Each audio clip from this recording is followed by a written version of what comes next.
Главниот ризик врз македонската економија до година не се предвремените избори, уверува првиот човек на Стопанската комора Бранко Азески.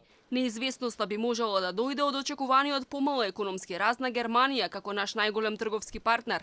За разлика од неговите колеги бизнисмени, Азески тврди дека изборите нема да ја закочат економијата, бидејќи фирмите досега биле издржливи и научиле како да функционираат во ваквите периоди. Поголем проблем за него е носењето на одлуки во пржинската влада. Тоа е изместување на реалноста и на нормалното функционирање. Значи, ако било така и е надмината ситуацијата, треба точно да се каже до кога тоа ќе важи, за да имаме предвидливост во тоа.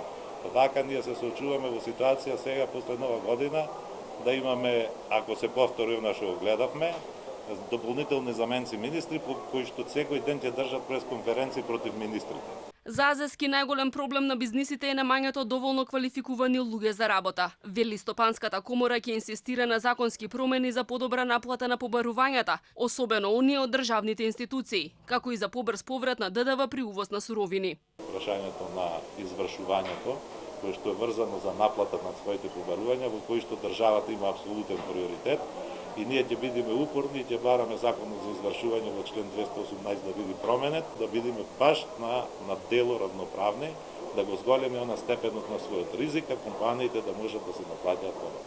По најавата дека вице-премиерот Ангјушев ќе ја напушти владата, најверојатно на 3 јануари, Азески вели дека неговата комора нема да предложи друг бизнисмен на негово место. Договорот бил еден стопанственик да биде дел од политичката, но не и од техничката влада која ќе стартува по нова година.